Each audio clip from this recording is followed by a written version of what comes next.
Minister Norbert Mao led officials from Ministry of Justice and Constitutional Affairs to appear before the Legal Committee of Parliament to present the ministerial policy statement for financial year 2025-2026. The budget estimates for the ministry for financial year 2025-26 is 201.710 billion shillings.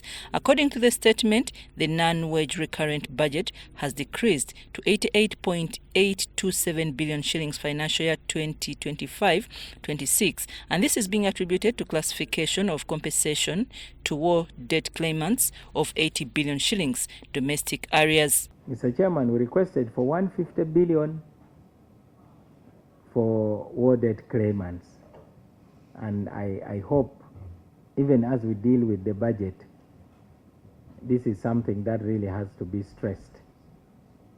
There's an outcry in these three regions of Acholi, Lango and Teso.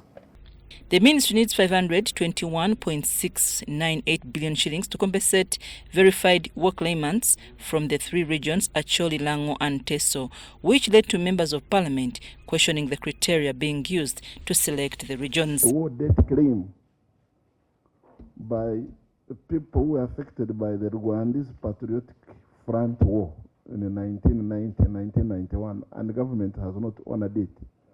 So put it in your records. Do you have any plans of compensation of the people of Busoga for the war by Lakwena? Well, specifically for affirmative action. And now we are talking about cattle compensation. I want to know the detailed process you've had of verification. And the 139 billion which was released has paid about 25,000. But you also project that another 521 billion is needed to pay about 24,000 claimants. Are we talking about the same number of claimants, or that the cow if it's the unit cost of a cow in Acholi is more or less costing twice as much as in Teso land? You find that, yes, we may be three claimants here, but each of us has 100, 120. And the other three claimants, each one of them has 2, 3. Obviously, there will be a difference. That's where the Minister for Justice and Constitutional Affairs, Norbert Mao, says compensation is being done in phased manner, starting with regions that were most affected.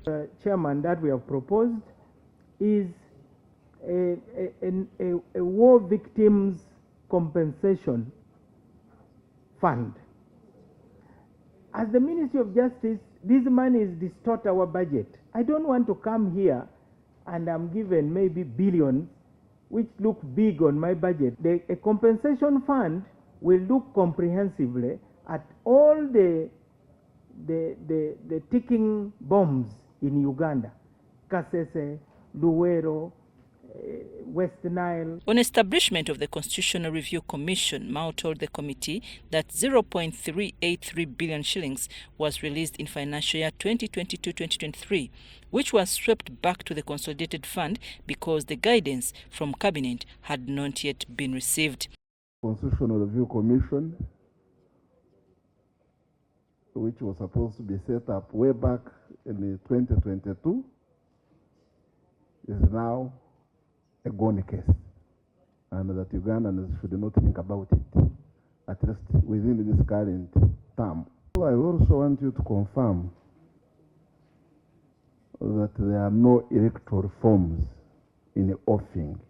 Really now concerned only about the electoral reforms, or we are the legal reforms, or we are also having in mind the political conversation that must take place. And other unfunded priorities for financial year 2025-26 are the court awards arrears and compensation amounting to 30.2 billion shillings. Meanwhile, replacement of non-digital number plates to digital number plates for vehicles in the ministry, 290 million was allocated instead of 30 million shillings. I'm Nafka Farid and Gloria Gwitabinji at Parliament.